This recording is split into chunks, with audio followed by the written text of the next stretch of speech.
Hey guys, it's Jill. Jen and I wanted to give you a heads up about the content on today's episode. It may be triggering for more sensitive audiences. Refer to the show notes for more specifics. And take care while you listen.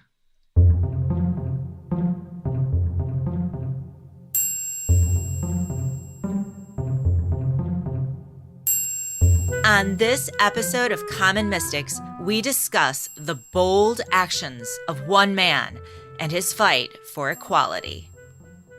I'm Jennifer James. I'm Jill Stanley. We're psychics. We're sisters. We are common mystics. We find extraordinary stories in ordinary places. And today's story comes to you from Gadsden, Alabama. That's right, Jennifer. So, last week, or 2 weeks ago, rather, you discussed the history in an in-depth way, and I would say, of Gadsden. So this is another story we found in the area. Can you remind people why we were in the tri-state area in the South? Yes, we were at a family wedding in Chattanooga, and so we decided to take advantage of that location. And we branched out from there and headed into Alabama. That's right. And can you remind everyone of our intentions that day?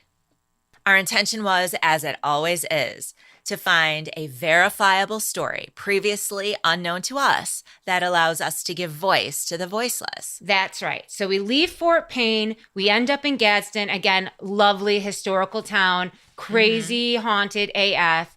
Ideal neighborhoods, but still, like, she cute, but she crazy. Like, we were like, we're not staying there. And I just want to say, we talk in our Patreon, on our Patreon page, in our detours, which is available at tier 2 for $5 a month.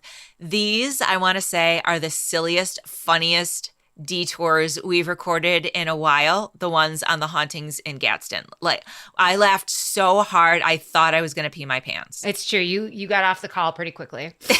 No, they are. It was really funny. I think it's because we recorded too much that day. We did like the monthly episode for tier oh my 2 gosh. and above. We did. That was really fun. It was a fun day, but we were that slap was happy. Fun. So if you are interested in the funny detours and also some discussion about the hauntings in Gadsden, find us on Patreon at Common Mystics. No, is it Patreon/Common Mystics? That's right. Okay, great. Good job. Okay. Oh, thank you. Okay, so let's go over the hits in the car. Okay, start us off, Jill. Okay. We were both, like I said, feeling like this place is crazy haunted. We were feeling uneasy.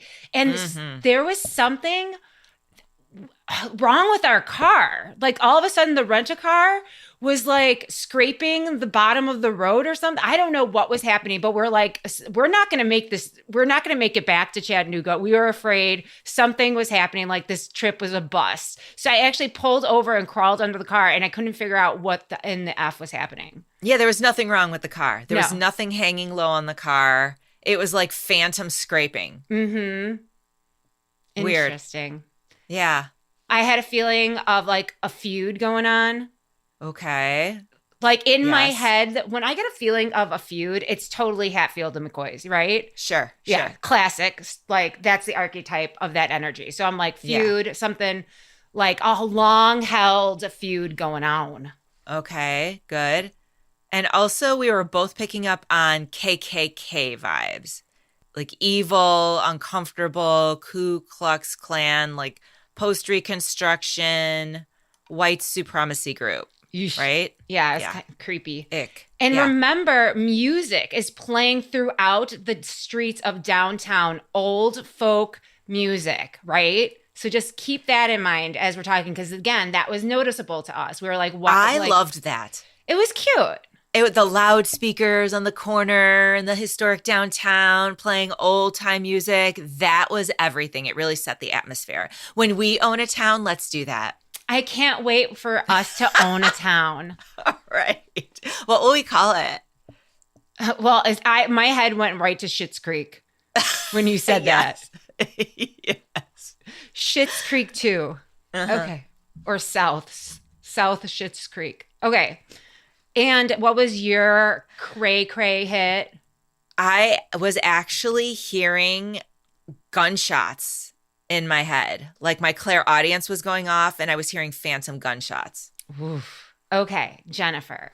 Eek. Yes. Yes, Jill. Let's just go straight to it. Let's get into it. Just Let's dive right in. Throat punch this outline. Tell us. Take us to April 1963. The incident. It was April, Jill, 1963. And civil rights activist Bill Moore had enough vacation days saved up from work to be able to take a civil rights-inspired journey. That's right. He was a postman. So he saved up all his days, and he would put his time request in, and they gave it to him, and he was like, well, this is awesome. And he set out. I am already impressed because that's not how I use my vacation days. Like, I don't even think about doing something for the good of others. So I'm already impressed with this man. That's pretty cool. So he decides that for his vacation, he's going to go on a civil rights-inspired journey. He planned a solo march or a walk starting from Chattanooga, Tennessee. Like us. Excuse me? Like us. We started from Chattanooga, Tennessee. Oh, yeah, we did.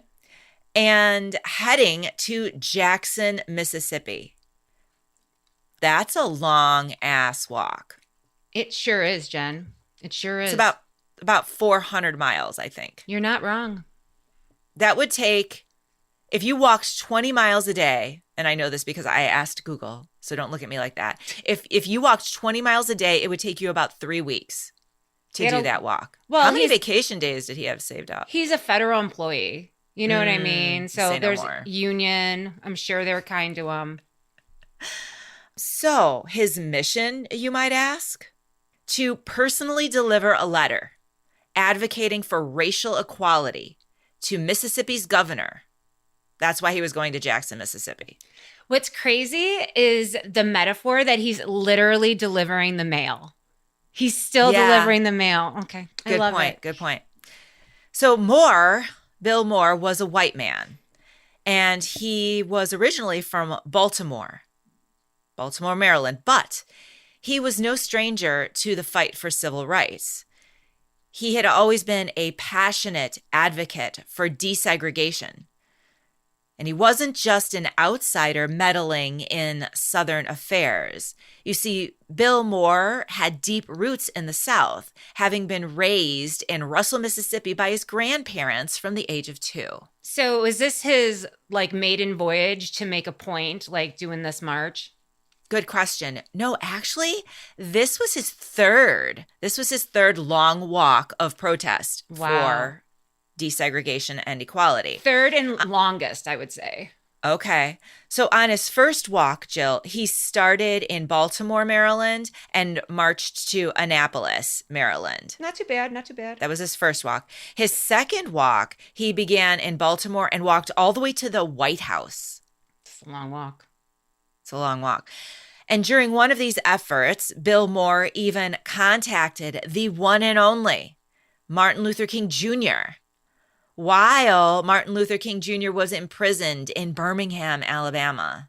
That's cool. Moore not only contacted Martin Luther King, he also contacted President Kennedy via a letter, right? Damn, this guy has balls. He has big old balls, okay? He wrote to John F. Kennedy that he intended to walk to Mississippi and offer to deliver letters from the president to anyone along his route. So he's like, if you got something to say, Mr. President, please let me know, and I will hand out your letters to the citizens of your country. Which is what he does as a postal worker. That's what he does. Yeah. He's like, I'm making this walk. If there's anyone in the South you want to hear from, or they want to hear from you, give me some pamphlets. I will deliver. Okay. Yeah. All right. So Bill Moore starts out in Chattanooga, Tennessee, April 1963. This is his third march for equality. And he got dressed up for this walk. Did he dress up as a letter? I don't think so. Did he dress up as a letter? No, of course not. But he wore protest signage. Sandwich boards. Isn't that what they call them? Yeah. Oh, delicious. Yes. Like the big kind in the front and the back. It's so old timey. I love it. Yes. It really gives you a visual. It does. Yeah. One side read, "Eat at Joe's," both black and white. So he's like, right. Right? Like it's kind of a nod to eat at Joe's, everybody. You know, like we're not segregating Joe's. I don't know who Joe's is. It could be a famously segregated restaurant in the South. I didn't research Joe's. I'm sorry. And the other side of a sandwich board said, "Equal rights for all, Mississippi or bust." Okay, so he's making it very, very clear what he's doing. He's not just like keeping to himself on this walk. He is advertising that he is walking for a purpose, trying to desegregate Mississippi. In the deep motherfucking South. In 1963. In 1963, which, if memory serves, was kind of a huge year for civil rights and turbulence. Yeah, a lot happened. Okay. So the big brass balls on Bill Moore right now. Like, honestly. So, Jill, what did he take with him? So, he brought along a small mail cart, or people described it as a wagon, filled with a blanket, some extra clothes, and what looked like a large image of Jesus, which is sweet. But if you look closer, it wasn't Jesus at all. Okay. What was it?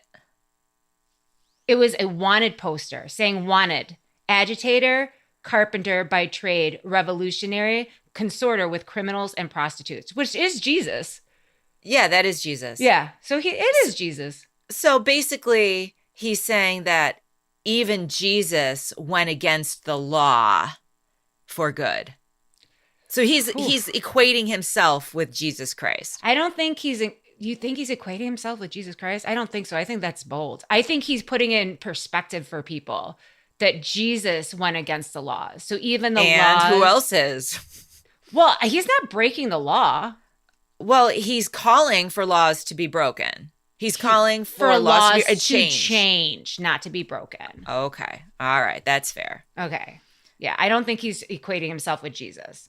Jesus wasn't a postman. Jesus was a carpenter, like you said. That's true, that they had some differences. Yes. That was one Probably of the main their differences. hairstyles, too. And their shoe choices.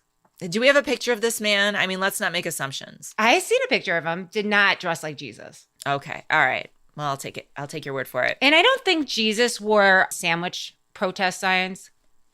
Sandwich boards? You don't think so? No, not that I recall in the Bible. Eat at Joe's, bread and wine. No? Wow. Okay, Wow. that was bad.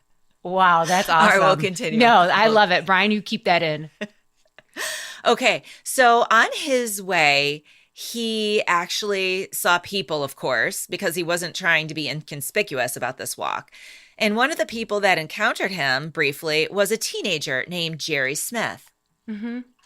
Jerry Smith was driving down the same stretch of road that Bill Moore was walking on. And he spotted Bill Moore pulling the wagon, wearing his signs, and he was thinking that maybe this is trouble. Maybe this guy is like an agitator, because Alabama's governor, George Wallace, warned the public about outside agitators who would be coming into the state to fan racial fires. And so Jerry Smith, the teenager, was like, uh-oh, here's one of those outside agitators trying to, make some trouble. But as Jerry Smith slowed down to pass Moore and his wagon, he was surprised that he didn't look scary and he didn't look threatening or crazy or menacing. And the two of them locked eyes. And Jerry Smith, the teenager, remembered that Moore even smiled as he passed. Yeah, that confused teen that's been told for so long that like people are coming to change the way of life. They're going to be disrupting. They're going to be menacing. And they're going to be crazed. Mm-hmm. And here's this crazed, guy. violent people. Yeah. Right. who may have looked ridiculous with his wagon and his signs and his Jesus wanted posters. Yeah. But he looked kind too. Yeah. And there was a humanity about him that came through.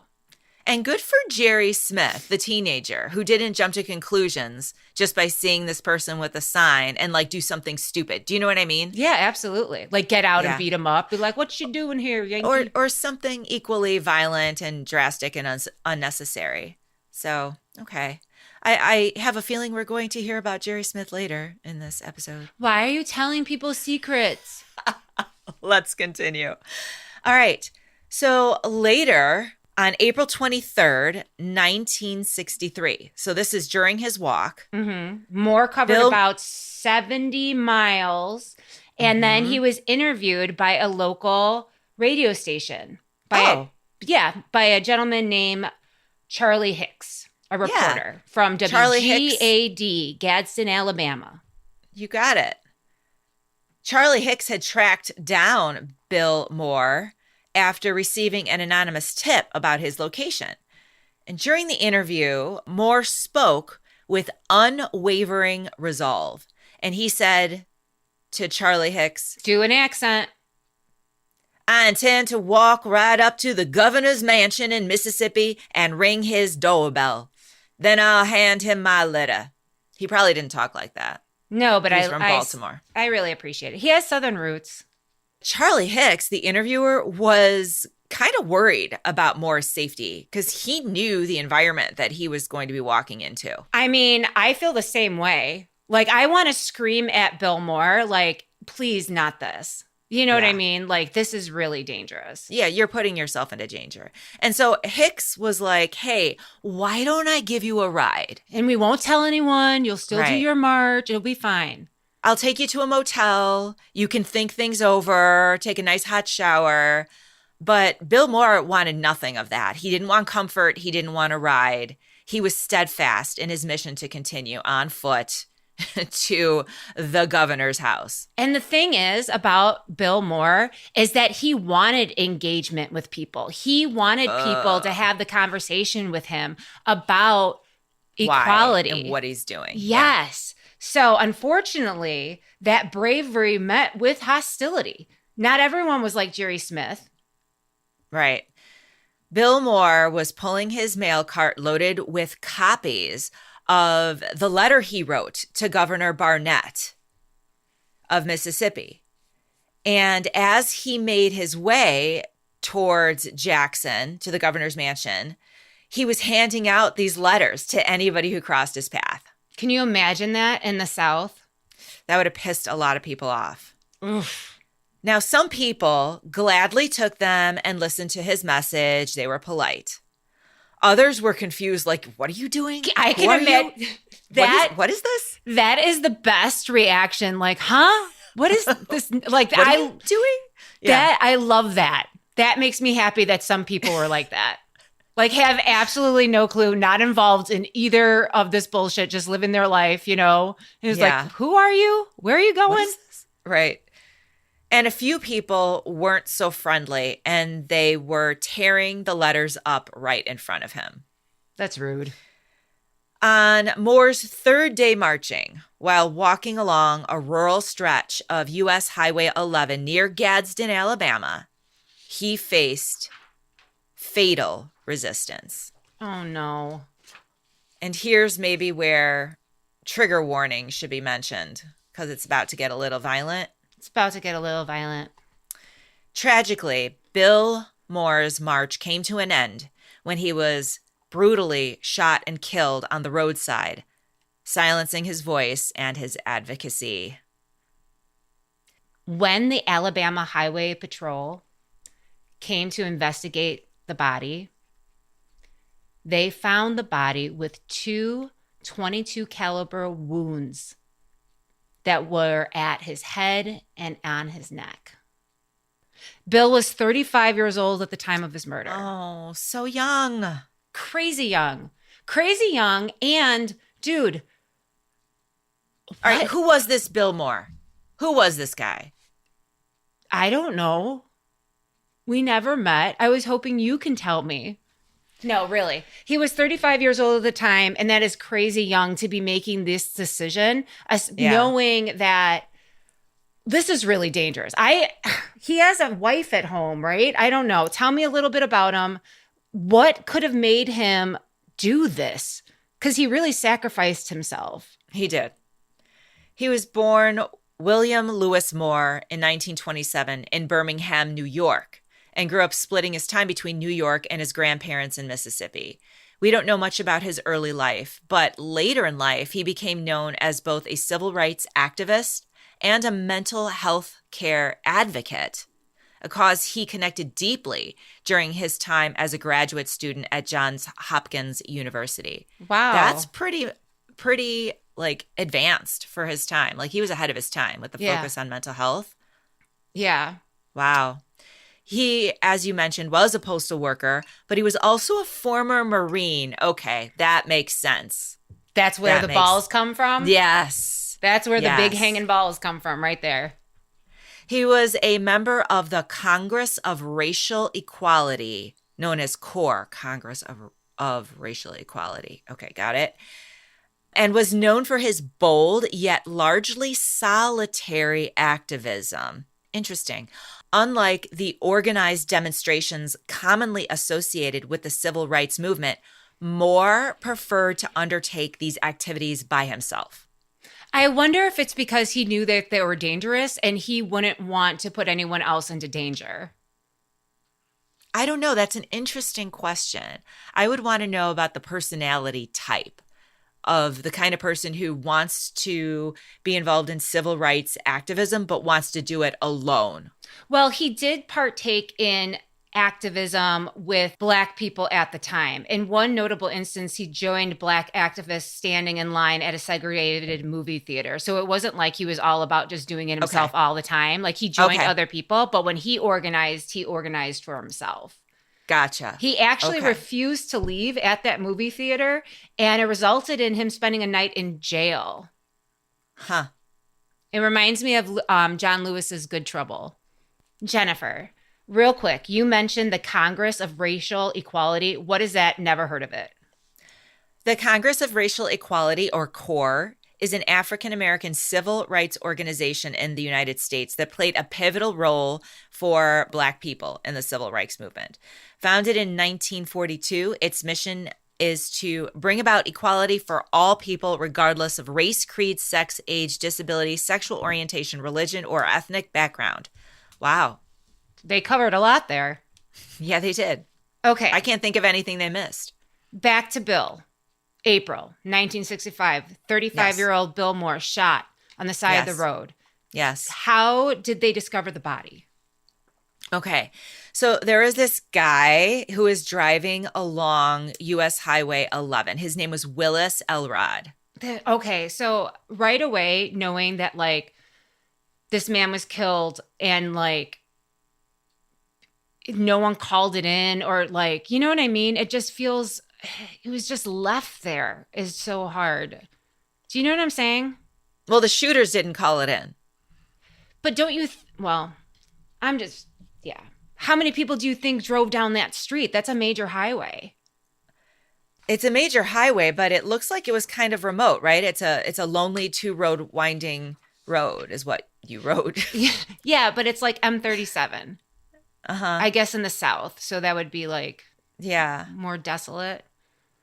It just bothers me that the shooters shot him, and I'm thinking that people are traveling up and down this road and no one thought to stop and call in and be like, hey, there's something in the road that needs investigating. Well, U.S. Highway 11 is a lonely two-lane road that winds through northeastern Alabama. Yeah. And it goes through a small little baby town, like kind of like Banfield, Michigan. And then it ends up in the Gadsden area. Okay. So I guess you're right when we say that you're like, this is a lonely little road. I'm picturing like an M37 or like a more regularly used highway. Okay. So Willis Elrod was driving through the night along this U.S. Highway 11. Okay. When he passed the Gadsden area, But soon the glow of the town's lights disappeared, leaving him alone again on the dark stretch of road heading southwest towards Birmingham and home, where he was going. And not far from town, the beam of Elrod's headlights caught something strange. He saw a figure lying motionless on the edge of the road. It was barely visible, just at the edge of light. Uneasy, curious, and concerned, Elrod slowed the car and then turned around to take another look. Would you do that? Yeah, I would do that. Yeah, me too. Wouldn't you? Yeah, I think it's interesting that his clairs were firing. Like he suspected, he was thinking it was probably roadkill, but something like intuitively, he was like feeling uneasy and he was getting the prickles. You know what I mean? Well, it was dark, so it would have been hard to see. You can imagine that there's not a lot of lights on the actual road, right? It would only be his headlights. But I would think that he probably saw some sign of the boards or the cart or something to make it seem like this is not an animal. This is like human stuff around. Do you know what I mean? Oh, wow. Good point. Okay. Yeah. Because remember, this guy had big sandwich board signs on him. Mm-hmm. So he was uneasy. He was concerned. He slowed. He got out. Now, he didn't know what he would find, but he was afraid that someone might needed help, right? And so he got out. This must have been really scary. Mm-hmm. And took a closer look, and he found that it was indeed a man lying face down, his head turned slightly to the side. His feet were bare, pointing toward a picnic area shaded by a sprawling tree. Gravel crunched under Elrod's tires as he circled slowly, peering through the dim light. The man was completely still. There was no movement, no signs of life. Elrod's stomach sank. He thought it was a hit and run. Shaken, he pulled back onto Highway 11 and drove about 100 yards to the nearest farmhouse. Inside, Harry Sizemore, the owner of the farmhouse, and his family were gathered around their TV. They were watching their usual Tuesday night favorite, The Red Skelton Show, but their evening was about to take a turn. Elrod knocked on the door, interrupting the family's quiet routine, and asked Sizemore to call the authorities. "There's a man back there on the highway," Elrod said. "It looks like he's been hit." So Sizemore grabbed the flashlight, and the two men returned to the scene. As they stepped closer, the beam of the flashlight swept over the body, revealing something far more sinister than a car accident. The man's head bore a small, clean hole just above his left eyebrow, and a gaping wound slashed across the side of his throat. Beneath him, the ground was dark with blood. "My God," Sizemore gasped, stumbling back in horror. "This man's been shot." The authorities arrived soon after, and it didn't take long for them to put a name to the victim. Within 30 minutes, policemen confirmed that the identity of the lifeless man on the road was indeed Bill Moore. It really breaks my heart. Yeah. Such an interesting character. And from Jerry Smith's account, a pleasant guy. So I wonder what happened that led to his death. Do we know who the murderer is? Do we know why? All right, hold on. Don't jump ahead. They did find and arrest a suspect. Okay. All right, his name was Floyd Simpson. Okay. Floyd Simpson was born in April 1922. Floyd Simpson was schooled up until the 8th grade. He enlisted in the Army and fought in World War II and then the Korean War. He retired from the military as a corporal, and he was known throughout his life by his neighbors as a respectable man. He was married and had 6 children with his wife. But within days of Bill Moore's death, local police officers fingered Floyd as the murderer. Sounds dirty, but it's not. It should be dirty. They should have fingered him. Okay, this is my thing. I think the point is that this was a regular guy, like a regular good guy. Mm. Do you know what I'm saying? According to his neighbors. As long as his neighbors were white. He served in the military. You know, thank you for your service. I just feel like He enlisted twice into the military.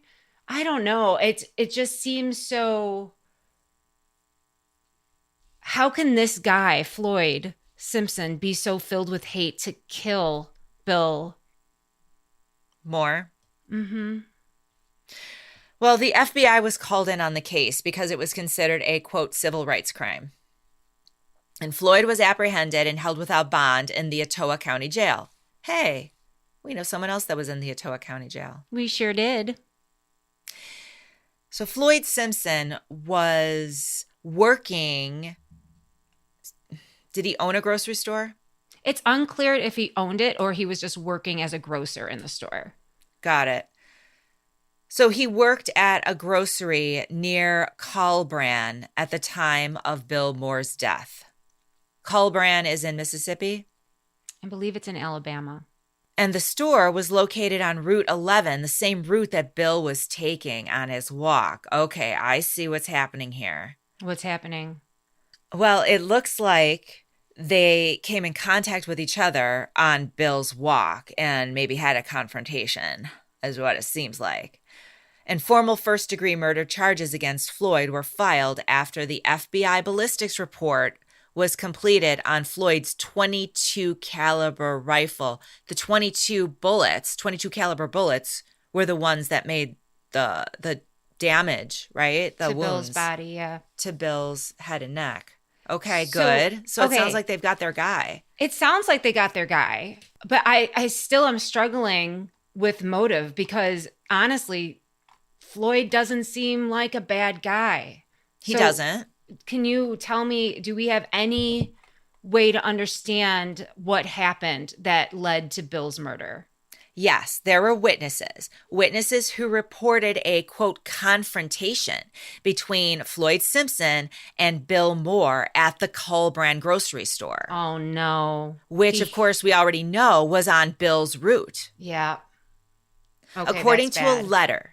Yeah, that's bad. According to a letter the Department of Justice sent to Bill's family, Moore had encountered Floyd Simpson more than once on the day he was killed. Uh-oh. First at Simpson's store, and again when Floyd Simpson and another man approached Moore farther down the road. And Bill kept a journal about it.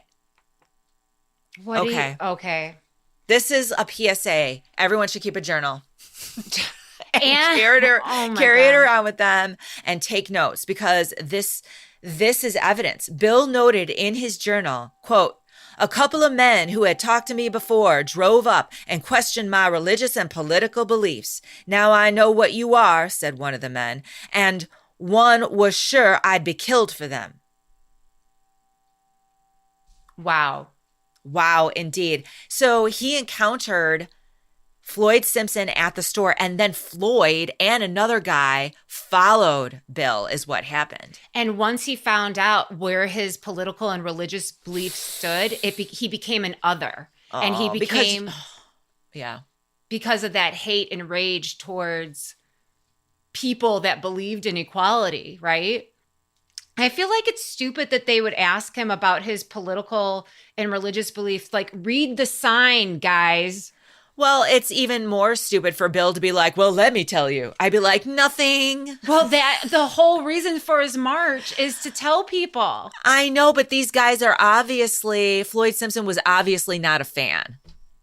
He was not asking because he really wanted to be educated. Literally, he said, one of them told me I'd be killed for my political or religious beliefs. Hint, hint. Oh, Bill, come on. Okay.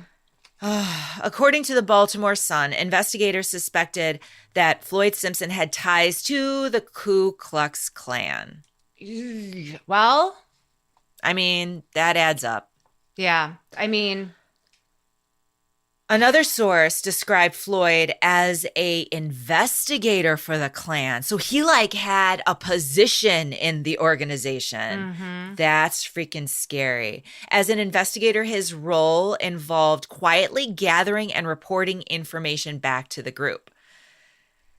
Not to mention, racial tensions had been high in the South for more than a decade as individual challenges to segregation merged into a mass movement of sit-ins, boycotts, and marches.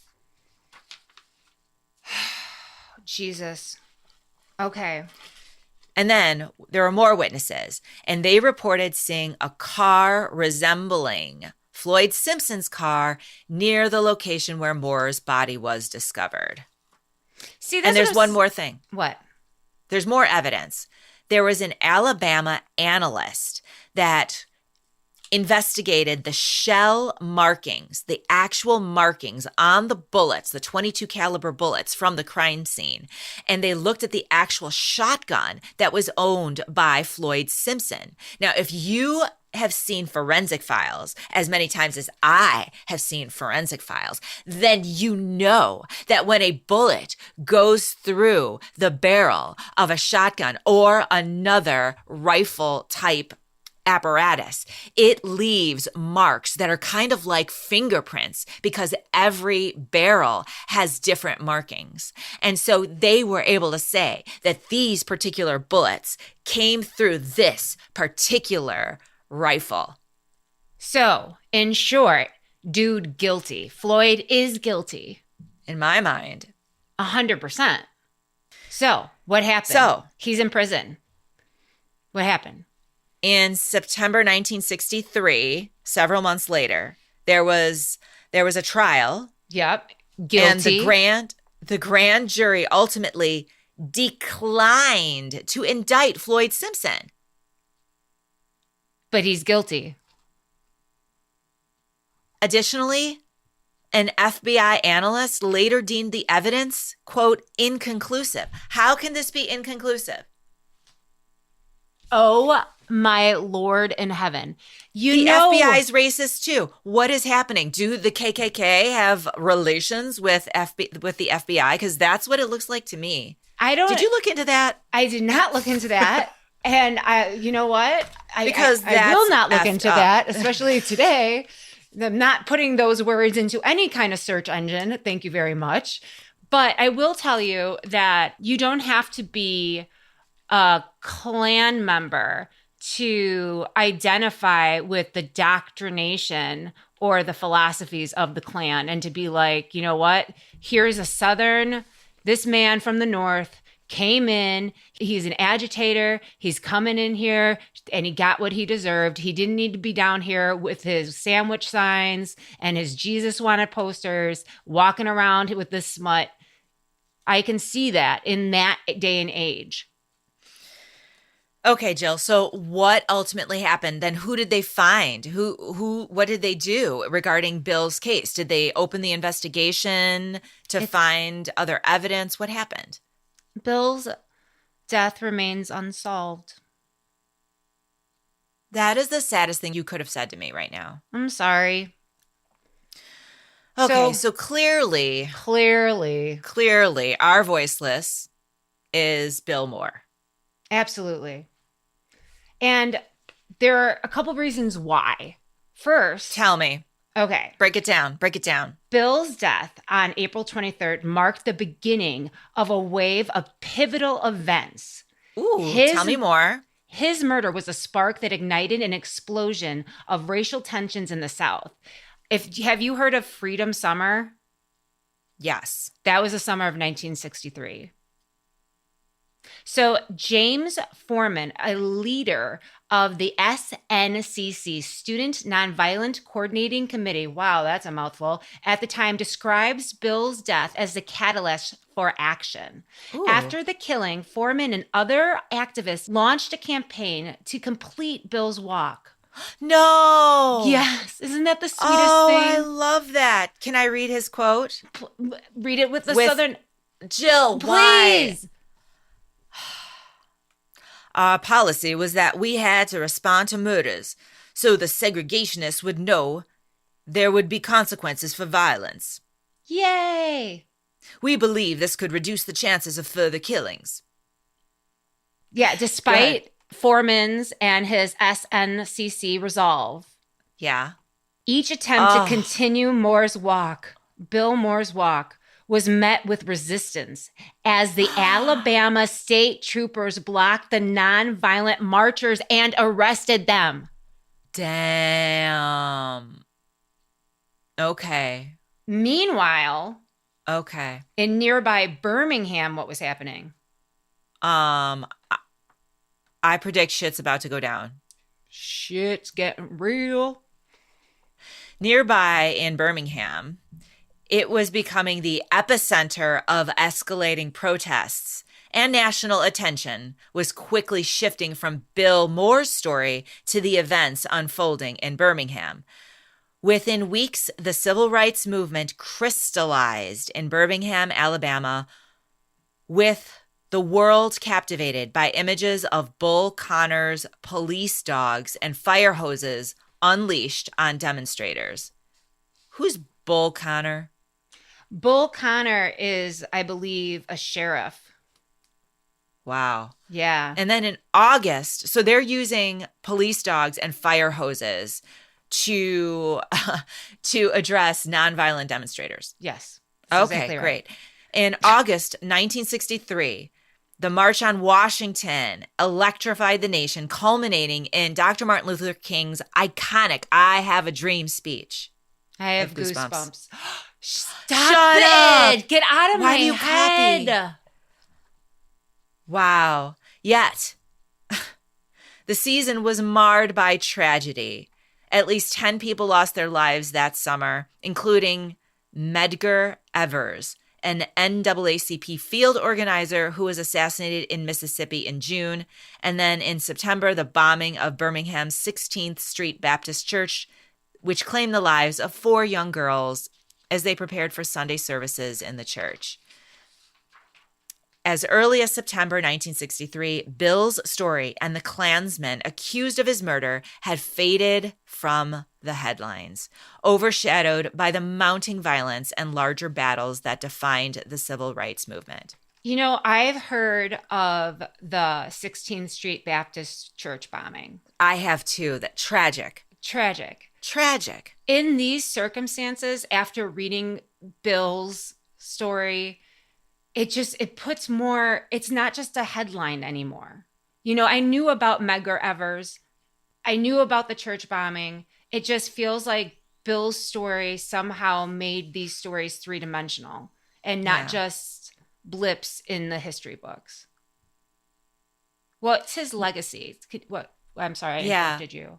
No. Just knowing that Bill Moore's resolve, his courage, his boldness sparked these, some of them tragic events, but ultimately did work to create a greater level of equality in this country is significant.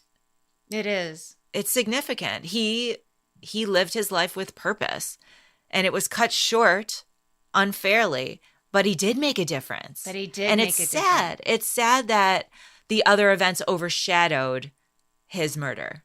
Yeah. Bill's story is one of incredible courage and dedication to justice, even when it put his life at risk. And after his tragic murder in 1963, Moore became a powerful symbol in the fight against racial injustice, springing others to carry on his mission. His solo marches for civil rights, where he would walk bravely to deliver the letters calling for equality, showed just how deeply he believed in the cause and how dangerous activism was during the time. Right. Although his life was cut short, Moore's actions sparked important conversations about the systematic racism and violent pushback against desegregation in the South. His legacy is a reminder of one person's commitment can mean to the larger movement, society, and country. So there was a Department of Justice memo. Correct. Which highlighted the FBI's investigation into the case. Yeah. They reviewed the January. Case. Yes. In January of 2010. Yes. Which, okay. You tell me the information and then I have to ask you a question. Okay. So investigators reviewed news reports and FBI records in January 2010 and interviewed a former sheriff and others associated with this case. And according to the memo, quote, An exhaustive review conducted by the FBI and attorneys from the Department of Justice Civil Rights Division did not produce any new leads. So they didn't find anybody else who could have been responsible. Right. So in other words, they had their guy. Yeah, they had their guy and they let him go. Yeah. Yeah. The memo also noted that Simpson... What? Voice. The memo also noted that Simpson was, quote, the most probable subject involved in the murder. But he had died already. He died in 1998. You fucking think, FBI? Wow, dude. Wow. Here I am, a middle-aged, cat-owning, dog-loving woman in the Midwest, and I picked up on that shit like as soon as I read it. You had an open and another investigation to be like, yeah, it was Floyd. Floyd Smith did it. No shit, dude. No shit. So what happened, Jennifer? So the FBI ended its investigation in 2012. It took 2 years for them to say that? They closed the case. Exactly. They're like, yeah, this is over. There was nobody else who could have done it. No other leads. It was this guy. This guy's dead. So we're just going to close the case. Why do you think, and how do you feel about the FBI even like opening up its books to look at it's such an insult. It was somebody doing their job, Jill. They have people who are told to go in and close cases because they can't have all these open cases indefinitely. So somebody's job is to open the case and say, okay, this one's closed. And so they were just cleaning up their paperwork. That's the saddest thing you could have said to me right now. Well, I'm sorry, but that is the truth. Okay, so they're just checking off the to-do list. Yeah, I think actually that would be an interesting job. Personally. Well, not if it's blatantly obvious and it was in 19... Yeah, I mean, it wouldn't be a feel-good job, but it would be interesting. Okay. Okay, so do you remember the teenage boy who Jerry passed... Smith. Jerry Smith? Yes, Jerry Smith. Yes. He passed him on the road. They smiled at each other. They smiled. They locked eyes. They had a moment. He was interviewed by NPR in April 2024. That was last year. Yeah, that was he was just almost interviewed. Yes, 1 year almost. Wow. Exactly 1 year. Yeah. Wow. Okay, exactly 1 year before we were there. So NPR did the story first. NPR did the story first. Yeah. NPR has a slightly more professional gig than we do. Do you think so? No offense. I mean, we've got Brian. We got Brian. Brian's pretty legit. He reached out being like, hey, you usually do this. You didn't do it this month. And I was like, Brian, I'm impressed. We love Brian, our editor. Thanks, Brian. Thank you, Brian. Okay, so he was talking to NPR in April 2024. He said, as the years passed by and other things happened, the murder of Bill Moore just lost significance in the eyes of Alabamians. Is it Alabamians or Alabamans? Alabamians, I believe. It better be Alabamians because if it's you're not, an Alabamian, will you please contact us and correct us if we're saying it wrong? I'm a Michigander now. What are you? A Land of Lincoln lover? Yes, but I'm an Illinoisan. You're an Illinoisan. I'm annoying. Yeah, you are. Mm-hmm. And that bothered Jerry Smith.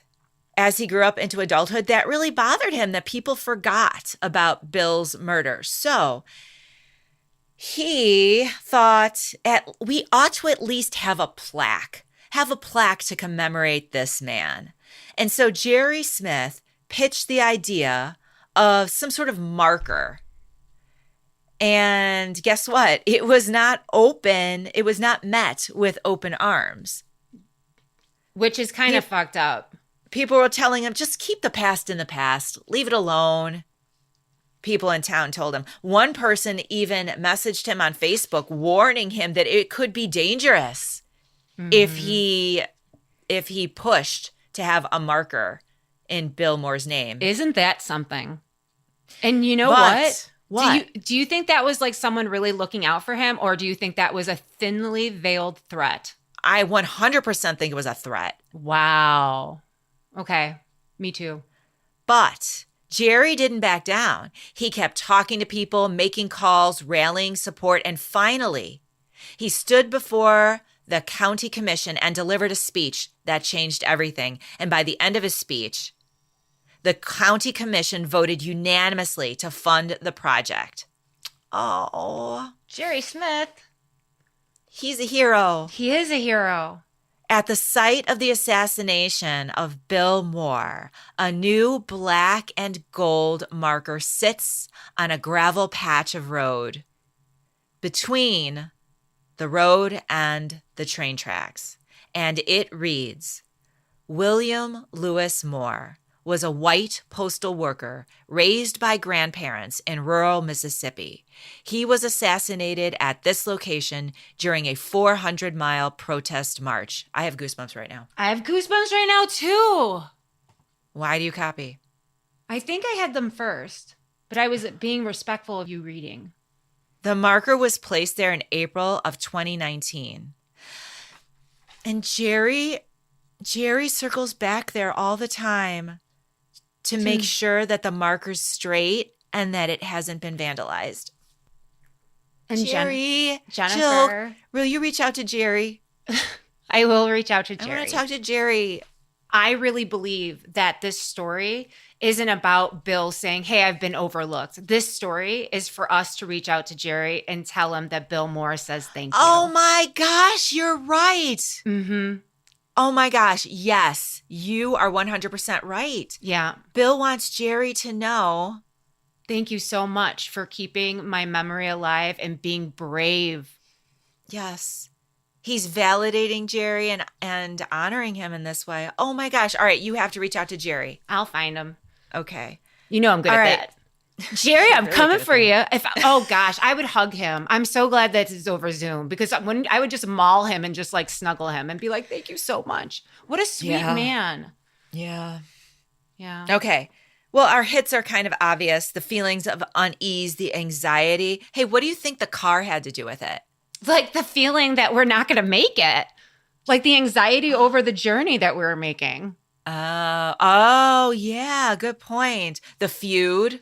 I mean, the segregation, the whole That's a feud. Yeah. And KKK, that's really impressive that this guy, this murderer, was involved. The hit, literally, he had a job in the KKK. Yeah. The hit's impressive. I'm not impressed by his involvement with the KKK. I just want to make sure we're saying that correctly. The hit's yeah, you know what I impressive. mean. Yeah. The hit is impressive. The KKK. We're not involved with the KKK. We don't like the KKK. We don't want a job with the KKK. Hey, tell me about the music that was playing in Gadsden. Why is that significant? Shut your face right now. You shut your face right now. You read this. You read this. You read this because I literally was like, holy shit. Okay. So when we were in Gadsden, we were hearing this old-timey music playing on these speakers in the downtown area. Super, super cute. And we believe that it was the local radio station. Correct. Now, apparently, folk singer Phil Oakes, O-C-H-S, Oakes, honored Bill Moore with a song on the 1986 album, A Toast to Those Who Are Gone. And Pete Seeger sang William Moore the Mailman on the Broadside Ballads. Their music keeps his story alive. And Jennifer, I just found out who Pete Seeger was from the movie. From the movie that I told you to watch. The movie you told, which is the movie. A Complete Unknown with Timothée Chalamet, whom I love that kid. That kid can do anything. But and anyway. Edward Norton played Pete. Yeah. And so when I read that, if you didn't tell me to watch it, I wouldn't have been like, hey, I should pay attention to this. Yeah. So Pete Seeger was a folk singer. And wow. So you're saying that the references to old music playing on the loudspeaker is a reference to the fact that our voiceless Bill Moore had music written for him about him. Yes. And that's incredible. Pete Seeger is a big deal. Just to let you guys know, if you hadn't seen the movie, spoiler alert, he discovered Bob Dylan. Jennifer, you're hearing faint gunshots. I'm kind of impressed with myself. I'm because this legit impressed with you. Yeah, because gunshots, of course, killed our hero, our voiceless, Bill Moore. All right, Jill. Thoughts? Any closing thoughts as we wind down today's episode? We have to find Jerry Smith and tell him. Yes. Yes. Will you please keep us posted on that? Let us know. If hopefully NPR he will can get back find to us. him. Right. Right. All right. Any housekeeping? Any messages, notes? As a matter of fact, I have exciting news. Yes, Jill? You know, Jennifer, the people know. They know us, what we do. We get together, Tier 4, our engaging, intimate community every month at the last Sunday of the month, 7 p.m. And we often have honored guests and subjects that we like to tackle.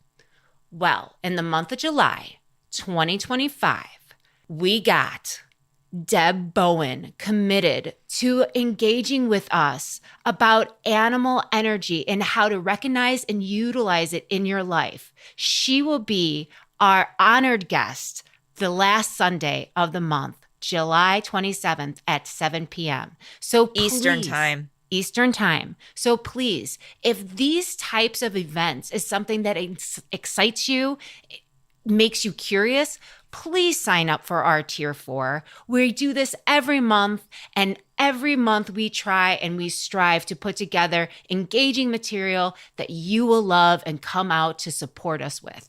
Great. Thank you, Jill. And can someone sign up for Tier 4 just for 1 month and then cancel? They can, but you don't want to. You don't want to cancel. You want to help us keep the light on and help us pay Brian. And not only that, for your $25 a month at Tier 4, you get a monthly episode that is somewhat educational, right? Wouldn't you say, Jill? Yes, we're not all fun. We are. We sprinkle in the fun. And also 2 detours, which are usually ridiculous. They're fun. These actually, the next 2 detours are really funny. Like you said in the beginning, I have not laughed that hard with you in a while. But I do. And Tier 3, you get the 1 monthly and the 2 detours for $10 a month.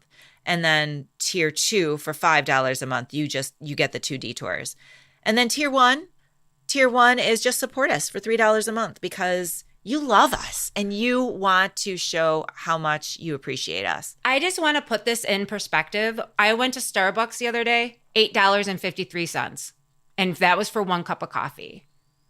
So that was a large, probably a double shot. A venti single shot. Okay. And the reason why I'm bringing that up is because I'm channeling Claire Huxtable. For less than a cup of coffee, you guys can support Common Mystics. Okay? Support us, help us keep the light on, help us realize our dreams of bringing the voiceless spirits out into the open that want to be heard, want to say thank you, have something to say, and want people to reflect not only on their lives, but the circumstances in which they lived. So please help us. There are other ways people can help us. Like liking us and following us on our platforms. That's free. And we have a couple of new reviews. We're up to 198 reviews on Apple. Yay! And one of them was from June 17th from KBH773. Would you like me to read it? I read this a lot today. I've read this so much. It made me so happy. Please. Such a fun podcast. 5 stars. I've been listening to this podcast for a while and I love it. It's such a fun mix of humor, psychic connection, and history. Thank you. And please keep the episodes coming. Oh, thank you, KBH773. Thank you. See, this is the kind of stuff that keeps us going. I live for it. Keep going. And then just Thursday, Amy Jameson. Amy Jameson. Thank you.